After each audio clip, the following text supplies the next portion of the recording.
On June 24, 2025, President Trump filed a federal lawsuit seeking an injunction against a Maryland federal court and its judges. 2 months later, a judge appointed by Trump to a federal court in Virginia heard and dismissed the case.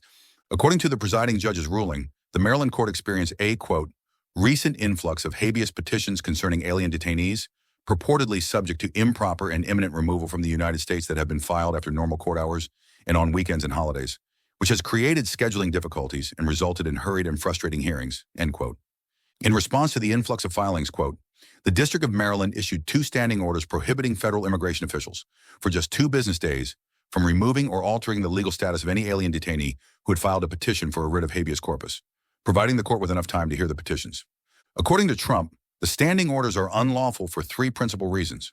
But instead of appealing any one of the affected habeas cases or petitioning the Judicial Council of the Fourth Circuit, which has the authority to rescind or modify local court rules, including standing orders, Trump chose a different and more confrontational path entirely.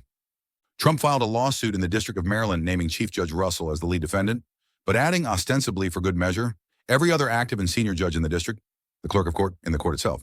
In casting his wide net, Trump ensnared an entire judicial body, a vital part of this coordinate branch of government, and its principal officers in novel and potentially calamitous litigation. This is an extraordinarily unusual lawsuit. Defendants argue that Trump's lawsuit should be dismissed at the threshold for 3 independent reasons. As explained in detail below, this court agrees. 1. It appears that nothing like injunctions against a federal court or judge was available at the founding of this country. So under the Judiciary Act, federal courts lack authority to issue them now. 2. Few rules are more settled in this nation's body of law than the jurisdictional rule that the United States may not be sued without its consent. As a federal court created by Congress, a United States district court is part of that combined sovereign that may not be sued.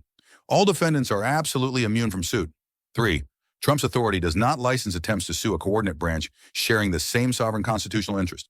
Trump has other means to achieve his desired end of invalidating the standing orders, end quote.